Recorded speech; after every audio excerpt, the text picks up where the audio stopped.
Hey, everybody, I'm Pastor Darren with the Grace Centered Podcast, and I'm so glad that you're joining us today. If you want to learn more about Grace Centers of Hope, you can go to gracecentersofhope.org or to our church, Grace Gospel Fellowship, at gracegospelfellowship.org.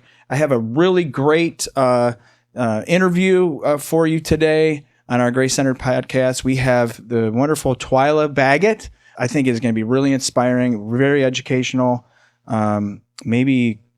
Maybe God's going to be calling you to get involved with something that you never thought that God could use you in a ministry opportunity.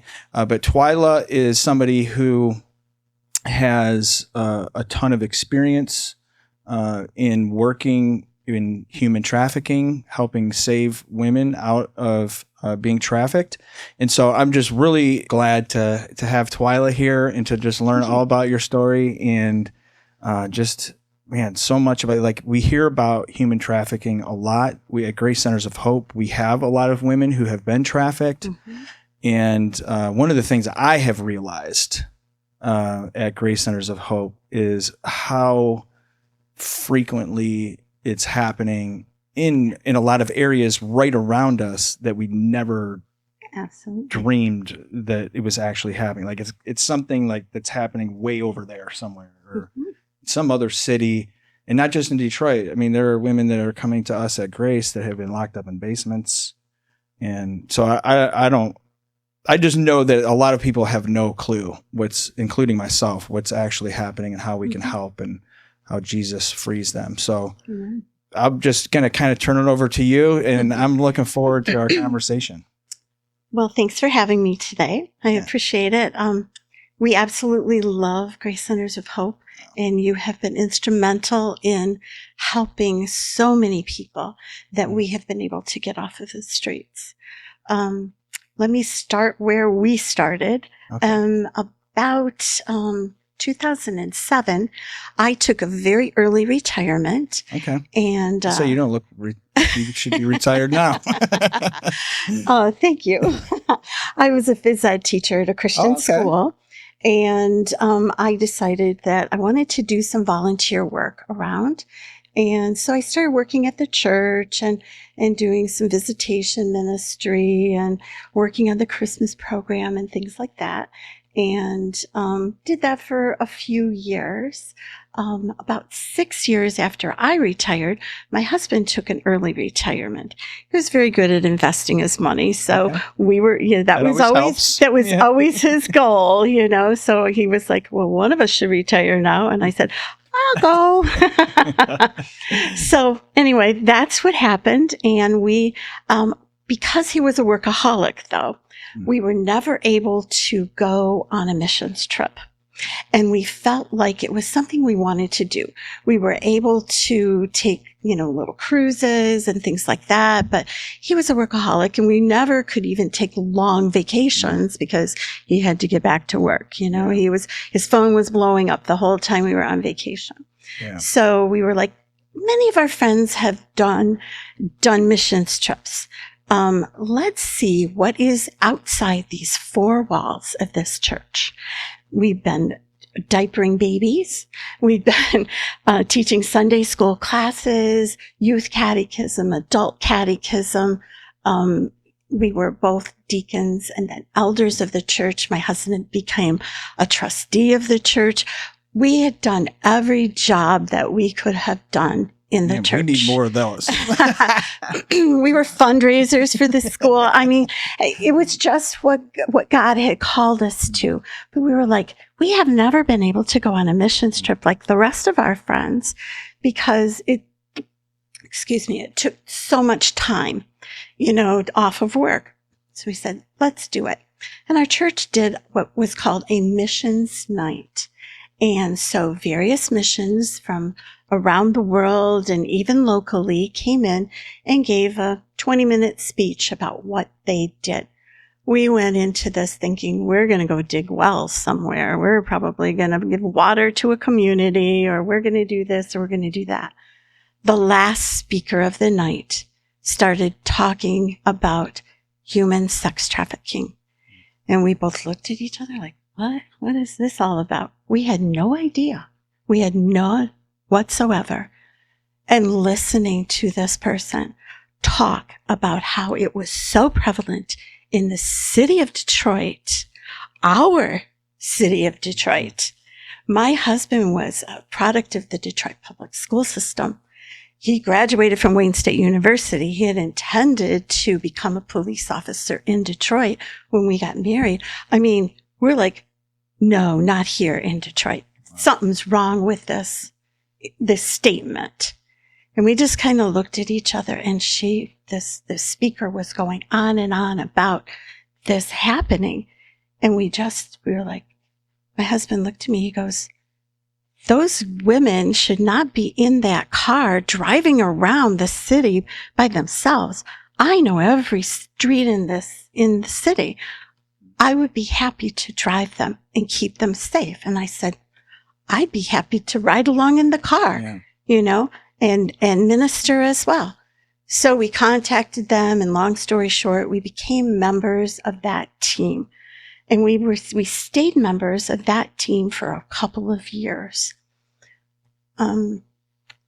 We learned that human trafficking was taking place in our Detroit. And over the 10 years that we have ministered to over 7,000 victims. Wow. 7,000 victims. And that's just crazy. You guys. Just the two of us with our team. Well, yeah. That's a lot of people. It's a lot of people, but the Lord was with us, and we felt that tug. We both just looked at each other that night of the missions, and we were like, this is where we're going. We're going to go to 8 Mile Road. Mm-hmm. We're not going to go to dig wells in another country. We're not going to Mexico. We're going right here in home. Amen. And that's what we did every Monday night. But eventually, the Lord led us to start our own ministry called Night Angels. And we, after doing much research with a survivor from many years ago, we went to all the hot spots in Detroit and watched them and checked the records, the police station, et cetera, so that we could learn where the prostitution was really happening at that point. And we decided that we were going to go to the oldest and most trafficked area, the toughest neighborhood. Yeah. And that became our plan going forward. So we applied for our 501c3, which is the nonprofit status, with the state of Michigan. Now, typically it takes at least 2 years to get that. Sometimes 3 years, sometimes, 18 months if you're lucky. First of all, we had to file our paperwork, and we went to an attorney, or we called an attorney. He wanted $3,000 to do the paperwork in order to get this nonprofit status. And we knew that we needed nonprofit status, or we wouldn't be able to attract donors and go into churches and to educate people the way that we wanted to about this subject. So he wanted $3,000. We were like, no way. We just looked at each other and said, if the Lord is in this, the Lord is going to be with us. In my husband's background, and I was a legal assistant as well. Okay. We were like, get this paperwork out. Let's file it. We did. Yeah. Ours was back in a week and a half. Oh, wow. A week and a half. We had our nonprofit status. Wow. And so we invested some of our own money in a vehicle and signs on the side of our vehicle that said Night Angels, all the supplies that we needed to take out, which is basically hygiene kits and lunches was what we were handing out at that point. And we assembled a team. We talked to the people who had been on our team before, and they were like, we want to go with you guys. We want to go to that area. We've heard about that area, and we are on board with you. Mm-hmm. And we had a team around us in Nothing Flat. And it grew from 10 people to eventually it was 28 team members that we had. So can I just take you back for a minute and just maybe can you talk a little bit about, just so we everybody's kind of on the same page about like what is like, how do you go about defining somebody being sexually trafficked, how they get into it. So like, or like, and you're even, I want to say this too before I forget. I love the fact that you guys went and did your research, right? To figure out what's needed and where. And if there is one thing I'd like to say about that, it's that I wish more people, and maybe this would be encouraging for other pastors and Christians out there to, when you go to volunteer or you go to serve, you know, start with, you know, figuring out where and what is truly needed. Unfortunately, it usually, you know, in our churches, it works the other way. And it's like, hey, we have 50 people that want to go do this. And this, and you know, like in our position, obviously, like we're a missionary organization. There's always sort of like, yeah, that's not what's needed though. You know, anyway, I'm getting on a tangent. So but I think this is a good example of that, of just going, okay, let's figure out first what's needed. What's the real problem that's happening here? And I think, so like, what is sex trafficking? And sex trafficking it's when someone actually owns a person, another person. That other person could be a man or a woman or a child. It involves the LGBTQ community as well. This is no one is exempt from this. It's vulnerabilities that traffickers are looking for. Now, traffickers used to be called pimps. Now they're called traffickers. And customers used to be called Johns. Okay.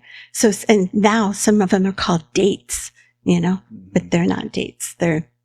They've paid for somebody, you know, they're users. There's vulnerabilities that cause people to go into this. It could be drug use that they've already gotten into. And you'll see that, from our book, you will see that a lot of it is, you know, coming even from injuries in high school, you know, where they've been prescribed drugs in order to take care of pain from that injury. And then those drugs just run out. You know, they've borrowed them from their friends. They've bought them on the black market. And first thing you know, they're in a bad neighborhood and there's a trafficker waiting for them. Then there's people who are experiencing disabilities of some sort. It could be anything from a speech impediment to autism or something physical that's going on in their lives. They are vulnerable. They are victims because they're an easy catch for a trafficker to pull in. A lot of times those people you'll see them on the sides of the road as a panhandler, somebody asking for money. Well, that money is not going to them. That money is going to a trafficker. And by them getting some money by panhandling, it might keep them from having to have sex with somebody else. Excuse me. This is for the ages are what we have seen personally was age 12. I've seen age 12. The first person I saw was 12. First night I went out, and of course, being a gym teacher, so when you went exactly, I knew exactly that girl's age. Wow. And right. You'd been working with him for years. Yes, and she was. How did you determine what a hot spot was? Oh, when we got the hot spot, well, we checked. Well, you were like, so like you guys picked this place. You could see the girls waiting on the sides of the streets. You could also, of course, we checked police records and things like that as well, so that we knew where the arrests were being made. That helps a lot. Okay, you know, the youngest victim I've seen is 12. The oldest was 65. And she was trying to supplement her Social Security on her own out there. She decided that this was something she could do. She had lost her husband to divorce, and she needed to take care of herself. And she thought if she went out to this area where she had heard there was, that sex trafficking was happening, she could just participate. Well, Really? you can't just walk into the neighborhood and start participating.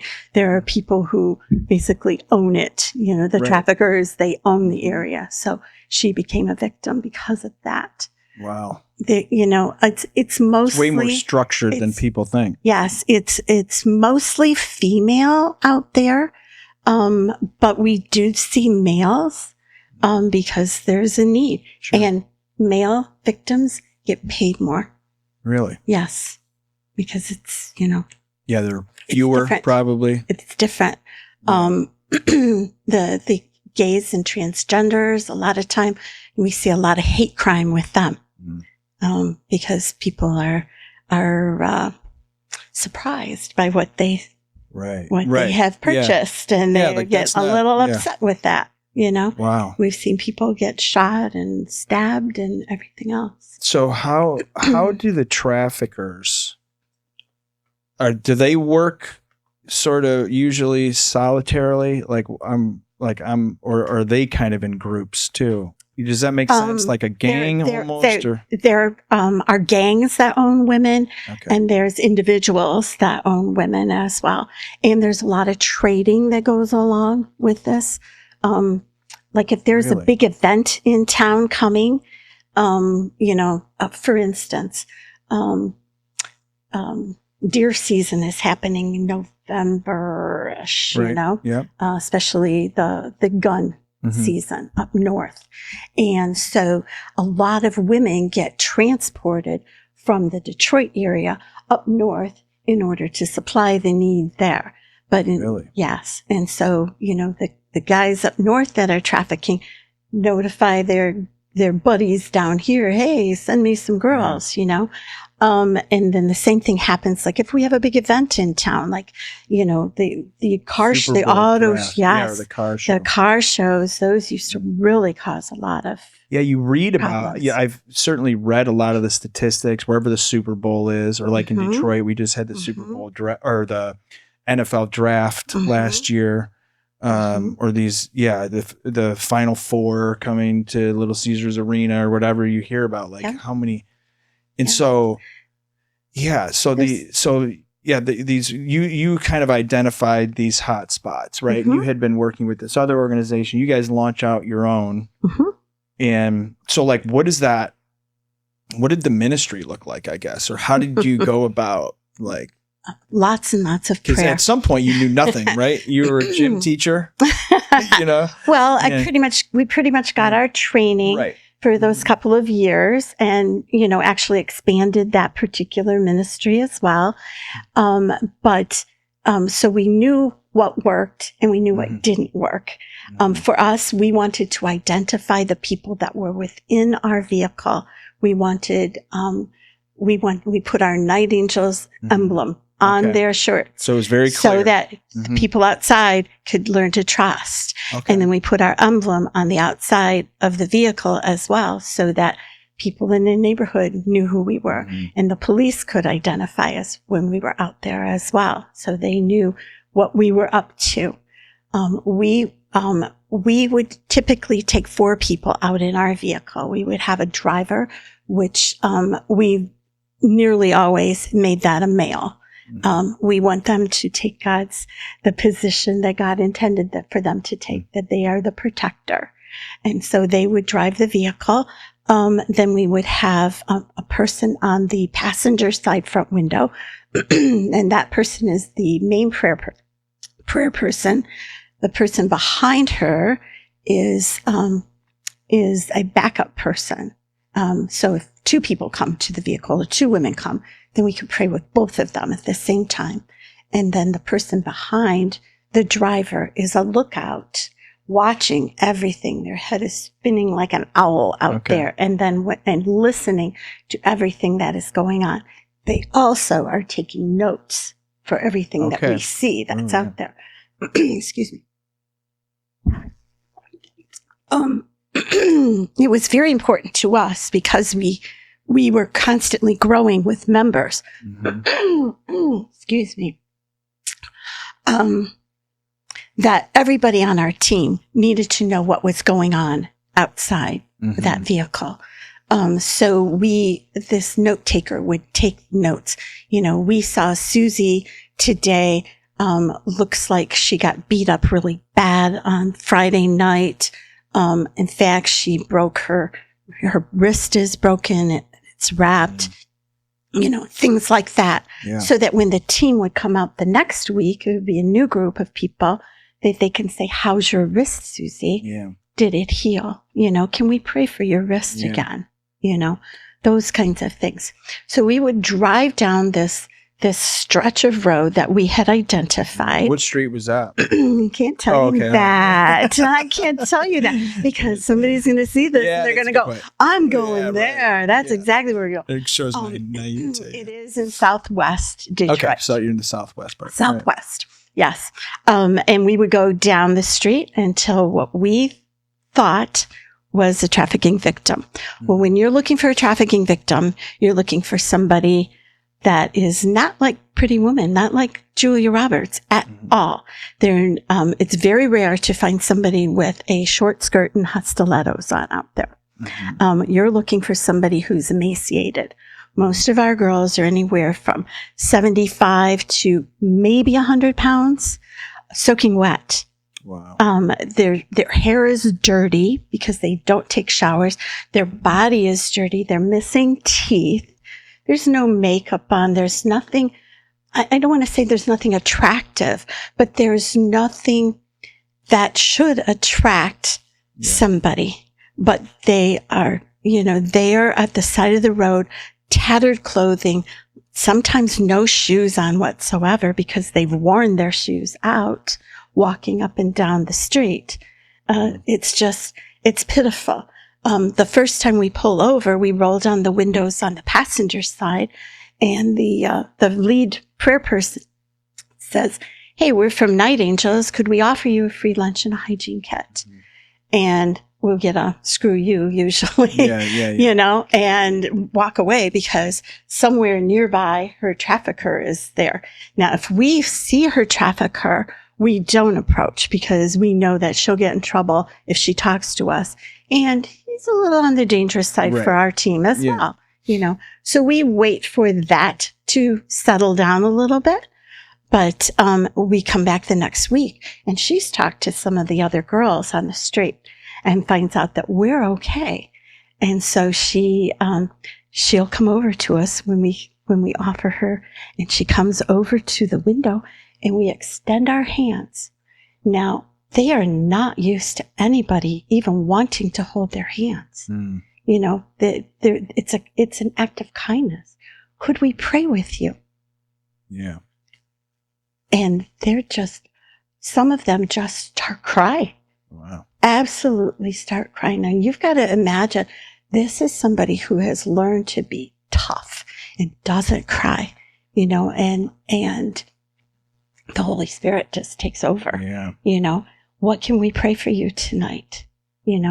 And so typically it's about pray for my kids, pray for my family, or they'll tell us about some act of violence that happened, or maybe somebody else. Could you go down and see my friend, and talk to her. She hangs out over here. So we have prayer, eyes open, look right into her eyes, and we pray what the Holy Spirit has us pray with her. Yeah. And just watch that softening. And then the girl sitting directly behind has gathered the supplies that we have to give out. Sometimes we have some clothing and things like that. And we hand them out to this girl that's on the streets. And most of the time they're digging for that sandwich right away because they have told us they have not eaten in a week since we've been out there the last Monday night. It's heart-wrenching.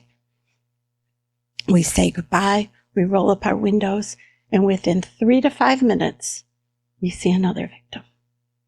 And we do give a card out as well and tell them, this is our number. Call us when you are sick and tired and good and ready to get out of here, and we will help you. And they're like, what would you do? Yeah. And then we explain the process, that this is, first they have to tell us what it is that they're on. If it's just crack cocaine, then, we can, if it's just crack, we can take them right away, and otherwise we've got to get them into detox, and they had to take typically 5 to 10 days in detox. We had to find a place to send them. Each county has all these crazy rules, and you can only go by the county.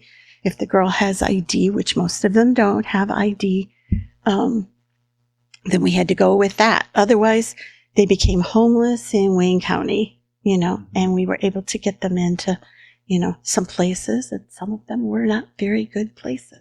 Right. There was abuse happening even within those places. So after they've been detoxed, then we bring them over to a rehab center, like Centers of Hope. Yeah. And sometimes if it's easy do and there's no detox required, I had Miss Pam's number on my cell phone. And I'd catch her, and she'd be on vacation, or she'd be on her treadmill or whatever. And she'd be like, bring them over, sweetheart, Yeah. And as soon as we walk in the door, there was Ashley or Amber or somebody else giving them that famous hug. Yeah. Hi, we're here for you. Wow. It's powerful. Yeah. So I just think of how, how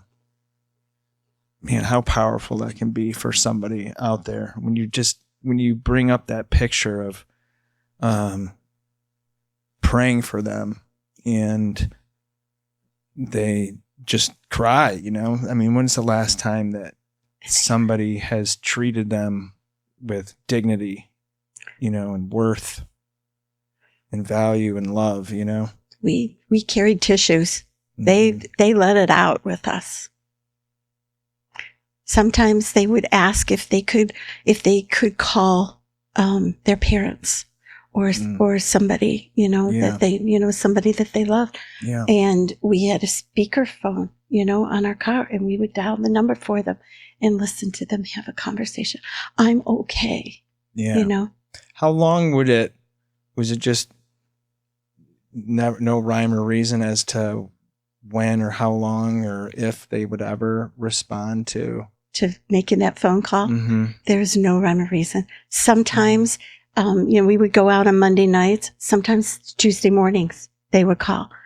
Sometimes there's still some people out there, there's, it would be a year. They haven't learned to trust people. So they had to build, the whole thing was built on relationship. Yeah. The love of Christ. Of course, we don't go anywhere without him, because not only did we have those 4 people in the vehicle, we had somebody on their knees at home praying the entire time. And somebody else was tracking us on our phones. And they knew where we were. If we didn't move that car every 7 minutes, we got a phone call. Yeah. Wow. You guys all right? Yeah. Praise the Lord. Yes. I mean, it was crazy, but those people would, they had to learn to trust us. They had to see consistency. We showed up at the same time every Monday night. And so they looked for us, and they were watching us, and they were taking notes, because they weren't about to, hook up with us if we weren't faithful to our word. Because we're telling them how faithful the Lord is. They're not going to believe us. Yeah, I've had several conversations with women that you guys have helped that have come to Grace Centers of Hope, and it tends to be that same thing. It's like, it's certainly the trust. In fact, I just was at another organization yesterday touring through some of the work they're doing in Detroit, and they said they're doing some, in fact, it's Life Builders. You ever heard of Life Builders? Great organization. Anyway, we got into this conversation just about how important it is to, like, you have to develop relationships with people in the community, and then they're where they're at. there's been some drop-ins. We're going to start this community center and everything. And then it's not long before they approach Life Builders to be like, yeah, so how do we actually, you can't just drop in and with all your services and think that everybody's going to flock into your place. I mean, they're just not. It's a relational thing. You have to build trust with people, and it's word of mouth. Actually, all your flyers and everything, it's going to be whether or not, hey, we trust this person. And so, yeah, you guys were. So you would go there, right? Yeah. I know what I was saying. That a lot of those women have said, it's the consistency of like, what do they really want here? I'll take that food because I'm hungry, but like, what does she really want? Right. I'm going to get in a car with strangers and go somewhere. Yeah. Yeah. Sounds like the same thing I do. Exactly. Right. And so, you guys would give them this card, give them hygiene kits, right? Hygiene kits. Food if they wanted it. Yeah. And then you'd come at the same time. Absolutely. Every like clockwork. That's what other women have told me. Yes. It was like clockwork. We would know that they would be there. Yep. They called us the church van. Okay. Which I have no problem with. So now, did you guys ever get out of the car? No, we tried to stay inside in. for the safety of our Sure, vehicle. makes sense. All the people that are there, we found it occasionally. Yeah. Somebody, something happened. Somebody died and you got to get out and consult. So you would probably be somebody, I'm guessing, that like could probably help people a lot with what it means to be really helpful without enabling, right? Or maybe not, but I would guess that you have to learn how to, because I can only imagine that once you get knee deep into that and developing those relationships, I mean, they probably like, will you give me money? Will you, right? And right. And you had to have boundaries or yes, whatever. We had boundaries. We had rules, in fact, especially in the winter time, we were always giving out coats and gloves and hats and scarves. And they want more. And that sort of that. Yeah. You can sell it. I want that pink one back there. Yeah. I want this or that, well, can I have your gloves? I like your gloves better than these gloves, Yeah. And I mean, we had to learn the hard way on some of this, And so we were like, no, we don't give money. We don't give bus tickets. We don't give anything. These are the things that we give within our vehicle. So our team was very much aware of that. We had a lot of rules and regulations, what they're allowed to do and not do, what you can say. You can't promise, I'm going to pick you up tomorrow. Well, the person who just promised that is going to be at work. You got to make sure that this is, you can't. That person that's on the street is desperate. You cannot promise you're going to be there tomorrow morning if the rescue team can't be there tomorrow morning, and you need to check that out ahead of time. Yeah. So did you guys have people going out every day of the week? No. Or just with Night Angels, we only did 1 day a week. Okay. 1 day a week. Yes. And excuse me. Yeah, so I'm sure you had to set up these boundaries. So did you must have had some kind of training before we're heading out, or at least the rules. The vehicle that we had had a fifth seat back there. Yeah, and so we made them sit back there for a little bit. Take notes, pay attention. Learn their names. We like to call them by name. That's why we always ask them what their name is. Because everybody wants to be called by their name. Lisa has told me that. Yes. Lisa's been like, that was one of the things. And if you can call them by their name, you have made a lot of headway. Yeah. She told me that specifically. That was, I think that was one of the first things that really got her. Like, what's up? How could they remembered my name? That's how. And yeah, it's so powerful. Just little things like that, that just become so impactful. So, do you got any stories you want to Oh gosh. There's stories galore. There's bad stories and there's good stories. You ever robbed or anything? Nope. Never robbed. Protected? No, we were absolutely protected. In fact, the police came around us and they would go, everything okay? We're like, yep, we're good. Yeah. Now in the original neighborhood that we went to, we did have one shaky situation, that the police were trying to bust a house that we were ministering at, but nothing, no big deal on that Praise one. God that one you is guys were that able one to- we talk about in our book. Okay. Yeah. So We'll have to make sure everybody knows about your book. Yes. Yeah. So what are some stories? What are maybe some good stories? Tell I'll us tell you a good tell us how story. you saw Oh, God show gosh. up. Well, this one is got a bad ending. We heard about a girl that had been put into the trunk of a car, and the car was burned. Wow. And she died, of course. The boyfriend of that girl showed up at our church one day. He had just gotten out of jail himself, and he was in a program that our church was running. Okay. And he kind of put it together because we were teaching his catechism class. And he goes, do you guys go to this neighborhood? Do you know about this girl that blah, blah, blah? So we could see how God was using that. He put us in the right place at the right time. Wow. But the girl that passed away, her best friend was on the street still. And every time we would pray with her, she would wear these pearls, It was just her trademark. She wore these, they were fake pearls, of course, but she had added a dog tag. We're like, what's with your dog tag? You get to a point you could talk about anything with them, but you don't spend a lot of time, but, for safety reasons. What's with the dog tag? She says, my mom brought it to me. And she said she didn't want what happened to Debbie, we'll say. What happened to Debbie happened to me. And if I have a dog tag on, they'll be able to identify my body. And she says, I promised my mom. I go, why didn't you just promise your mom you'd get out of here? Yeah. But it's crazy. It's absolutely crazy. There's great stories. There's one in particular when we dropped off somebody to start the program, and we're taking her for a little tour of the women's center, and all of a sudden this girl comes running up to me and throwing her arms around me, and she's like, Twyla, and I'm like, and I called her by name.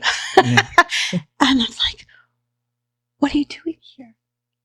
We didn't bring you, but she had remembered that what I told her, that Grace is the oldest and the most successful rehab that you will ever find out there. And I've seen them all, and she had gotten out of jail, and she made arrangements on her own to get out here. Yeah. Who knows? In the meantime, she had a child when she was in jail, and she's telling me, and the tears are just coming down. Well, we are many years past that now. The little girl is in, I believe, first grade right now, first or second grade, and we stay in contact. And who knows of all of the seeds that were planted that are growing kingdom seeds, It's just amazing. Yeah, as I've mentioned, some of the women that I've met coming through here that your ministry had an impact on. And so you guys eventually, right? So now you don't run Night Angels anymore. We do not. No.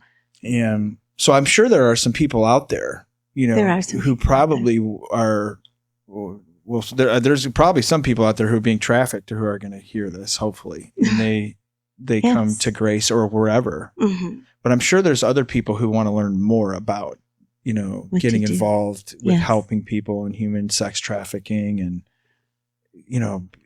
being on the front lines to being the person, whatever part to play. This was the most, this is the closest I think that I have ever been to the Lord in my entire life. I would go into our garage or the storage unit and I'd say, well, Lord, it's going to get cold according to the weatherman, next week. I don't think we're going to have enough blankets to pass out.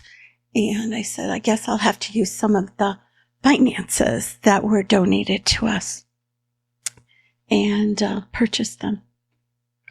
2 days later, I get a phone call from the church down the street, and we have 20 blankets. Could you pick them up? Yeah. So you have to know that the Lord is in this, or I don't think it will be successful. We did awareness events, and a lot of times at awareness events, people would give us things. We never asked for anything that we got. Wow. Our supplies came from the Lord. So first of all, you have to know that He's going to be on your team, and you're going to depend on the leader of that team to get you where you need to go. This is, He talks to you, He walks with you, He tells you who to pray for and who not to pray for, and exactly what to do. We met over 7,000 victims in the 10 years we were on the streets. We were able, with our team, to rescue over 600 women. That's a lot. The numbers are incredible. I wouldn't think it was anywhere near that. Yeah, the numbers are incredible. But the glory goes to God for this.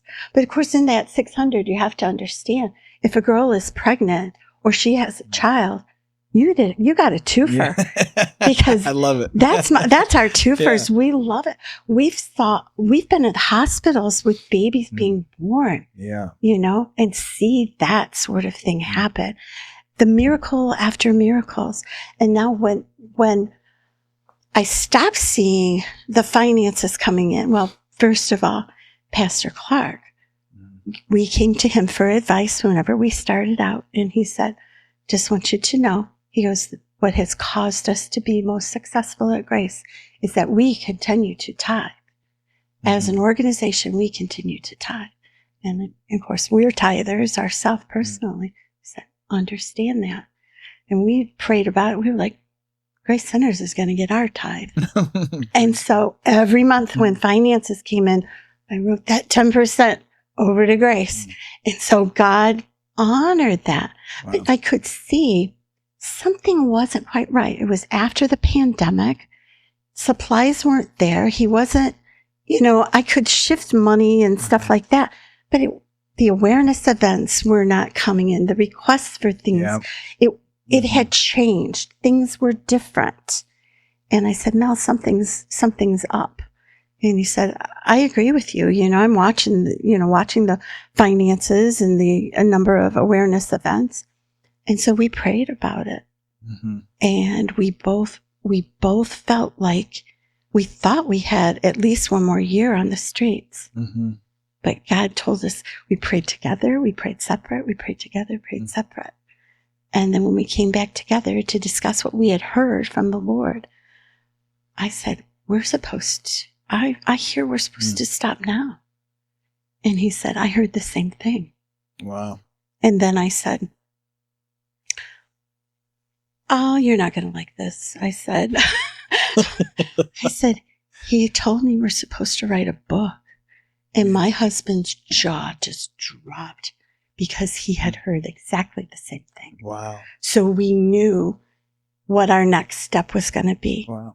That takes a huge amount of faith. Oh my gosh. To be able to say, God's telling us to stop. But we had 28 members, dear. We called personally each one of those people. 26 of the 28 already had something placed on their hearts to do. And they were about to be telling us, one, her sister had Alzheimer's, somebody was moving across country. You're like, oh my goodness. If they had all told me, I would have went, Yeah. But that wasn't. So it was all the storehouse was showing what was happening. And then all these people. And we started shutting down. We sent people and anybody who wants to continue to support human trafficking that is out there. A good group is Ellie's House, and it's called Ellie's House 313. And they minister, I think, 4 times a week. Wow. And they have 2 of their homes as well, to where they can take women in the homes and like an aftercare kind of situation for a couple of years. So it's an excellent program. We bundled up all the things that we had and took them over to Ellie's and started writing our book. And you know what? Yeah. There was not a moment of writer's block. Not one moment. And to have two people that are married to never have a fight over it, you know, the Lord gave my husband the gift of grace plan. right there. Yeah. He gave him the gift. He gave him the plan as to how to write this. And it's patterned after, what is it called? John Kennedy's book. Okay. And all the chapters in it, Profiles in Courage. Okay. And so cool. There's 20 stories plus little plus stuff there. Yeah. And we wrote the stories of the women on the streets. Oh, great. But nobody is identified. Yeah. So we are strong believers in protecting our survivors. Sure. You will never hear us tell somebody's name or ask them to speak in public and tell their story. We think that's gut-wrenching, and we've seen it happen, and just send girls back to the streets because they just feel like they puked in front of the world, everything that's within them. So we never do that sort of thing. But these are true stories, names changed, and sometimes. What's the name of the book? The name of this is Heavy Traffic. Heavy Traffic. A Walk of Faith Through the Evil of Sex Trafficking. Maybe show the camera there. There you go. There you go. Yeah. You can get this on Amazon, or you can get it at your bookstore. Okay. But almost everybody goes to Amazon. I need to grab one. Yes, you do. I'd give you this one, but this is mine. It's got notes in it. Yeah. I can tell you the real person's name in there. So, but I will sign your book for you. So Ellie's House is one. Ellie's House, 313. Ellie's House, if people want to get involved. Yes. If you want to get involved, if you want to make donations, that's a great place to go. Absolutely. Yeah, I just love, it's so encouraging to hear your story of I'm just so like, it's such a great reminder of the faith behind, fulfilling any kind of ministry, of a true dependence on God. You know, I mean, that's one of the things that we get to experience at Grace. It's depending on God is really challenging, but rewarding. You know, you can't have both. You know, you can't you can't ever have the reward without the stretch. You know, you never really know when that stretch is coming. You know, so it's like but I love your heart and faith of everything from just how having this person praying in the car, praying at home, just the power of prayer in believing that God is able to do exceedingly and abundantly above all we ask or think. And God would use that in a number of ways. I mean, we had a girl that she had shot up so many times, the flesh was missing on her arm, and we could see the bone. And she was told by the hospital that they needed to amputate her arm, and she ran out, of course. And so she told us this story when we saw her, and she was crying, and I said, okay, we are going to pray for a miracle because the Lord knows what's going on here. And I just stretched out my arms and touched her. Didn't touch the wound, of course. I know better than that, but touched her. And everybody in that vehicle prayed from the bottom of their toes, all the faith that they had for this young woman to not lose her arm. Next week, her arm was healed. Wow. I mean, it had skin growing on it. It wasn't hardly even dented in. I'm telling you, everybody saw. You could see the bone inside there. Amazing. We saw so many miracles happen. People in wheelchairs that got out of wheelchairs. Wow. We just amazing the way if God uses these small, seemingly insignificant people and things to just anybody bring can do this. abundance. If you're called to this, take it up. Take up that cross. Follow him. Yeah, and maybe it's not helping sex trafficking, but if you're a Christian, God is calling you. He is telling you to do something. Get up and do something. Yes. Get involved. We are not supposed to be sitting on the pew.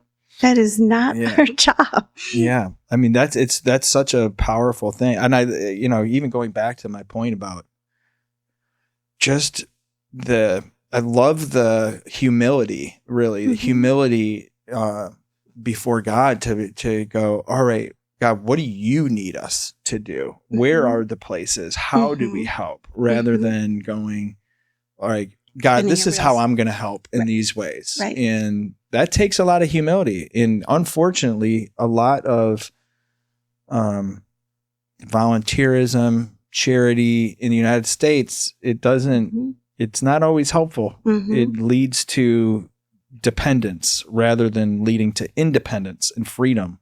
And that's why I was thinking, like some of these boundaries that I'm sure you have to create. I mean, if not, you'd be part of the problem fast, right. And your intention might be like, I want to help, and all the while you're helping actually keep somebody stuck. And there's a fine line in there. And so maybe, if people are out there, I love that. It's just very encouraging to just in my position too, to be like, you know what, more of Jesus. Yes. More Jesus. Absolutely. More grace. Yeah. More reliance on God, We had referred someone to Ellie's house to learn about sex trafficking. I mean, they were just on fire. I want to start my own ministry, And first thing Deb Ellinger said, read this book. This is your homework. Read this book. Yeah. And she's like, all the how-tos, all the vulnerabilities, everything is addressed in here. And we did that on purpose. God told us to do it. So this is like a handbook. Okay. How to do it, what to look for, what could happen, what might not happen. And we need more people out there doing this. Yeah. So so that would be if people are led to it, grab the book. That'd be a good go to Amazon. Yes. Heavy Traffic. And is it by Twyla Baggett? And Mel and Twyla Baggett. All right. And I'm sure that are you open to talk about it more and stuff at different places, or you just rather stick with the book first? We're referring everybody over to Ellie's, okay, because our plate is filling up with the book itself. Great. Like we're going on some book signings. Oh, good. So that's so good. Everybody, I don't know why, but and then they'll go, "How much is it? How much is it to get you to sign?" I'm like, charging for my signature, but we're going, for book signings. It's just awareness. We want people to get it. Yeah. We don't care if we will probably never make a dime, but, considering how much it costs to produce a book or publish a book. But who knows what the kingdom impact will be through that. Yeah, we don't care how many. We said, Lord, you are our publication. You are the one that's going to send this where it needs to go. And we did what you told us to do. Yeah. And so encouraging, so inspiring, Anything else you want to share with anything else? I just want to thank you again for Grace Centers, because, you allowed me to come in to Grace and be a part of Grace as well. Me personally, when we would have girls over here, we always used to promise them, we're not going to leave you at the curb, right. Yeah. And so once they got through that preliminary period, I would send them a notice, and we're going on a mystery trip, of course, if their counselors agreed, and I come and pick them up. And you trusted me to pick these people up, to take them somewhere and to bring them back, and not to badmouth Grace or anything like that. But we would do fun things, and take them somewhere, to take them to a restaurant. And many of them had never been told, you can have anything you want on that menu. Wow. Oh my gosh. They're like, anything? Are you serious? I'm like, yes, anything you want on that menu. And I mean, it was such, it was such a thing to see in someone's face because they'd been on the streets for so long and eating nothing but what they find in a garbage can a lot of times, and then we would, and then I always had an event, one that comes back to me. It wasn't that big a deal. I went to this mall that had these large furry animals that you could ride throughout the mall.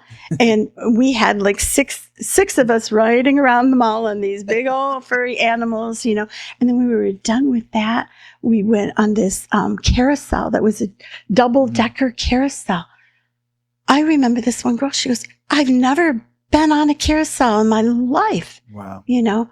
And then there was, one that we took them to a circus, and one of them brought their daughter who was part of the program as well. I'm like, of course we bring the baby over, you let us be part of it. We would come to church service and I could sit next to her. Yeah. We call them our friends. We could sit next to our friends. Yeah.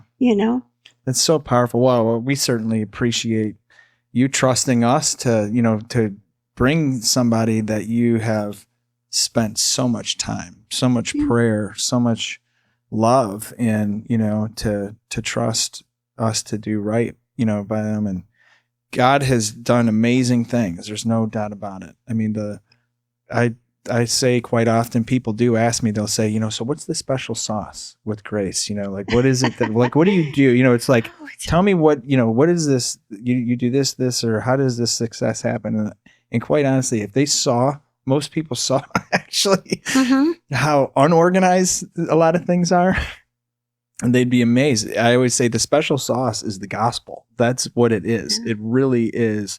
If we have anything organized, it's that piece that the gospel of God's free grace is what is the fundamental, motivating, powerful. That is what drives us, shapes everything we do. And you just keep hammering that over and over again. And and like when a girl would fail from the program or beat us out the back door as we're leaving the front door, or if she was, we picked her up from jail and brought her over with a tether on, whatever. If it was a failure, I would talk to him and say, Grace is there for you. Yeah. All you have to do is say you're sorry. And it has to be in here that you're really sorry. Yeah. And you can go back. That's the way all of us go back to Jesus. We all mess up, and it's okay. You can go back. Yeah. So powerful. Well, thank you so much for taking the time to share your story, and just so encouraging. I hope everybody buys your book. Oh, I hope so too. I want to, at Grace, I want to get more involved. I want to figure out how we can help more women on the streets. And so I'm excited about that as we go into the future. So absolutely. All right. You've helped us before. Yeah. Yeah, absolutely. In fact, I meant to tell you, my youngest daughter is a chef. Did I tell you this story? No. Youngest daughter is a chef, and she came over and helped teach the girls in aftercare how to prepare their turkey at Thanksgiving a couple of years, and how to make their cranberry sauce and all this stuff. I'd be curious to know how she said Curious. Well, prior to that, Miss Pam Bedingfield told us that they were boiling their turkeys. Yeah.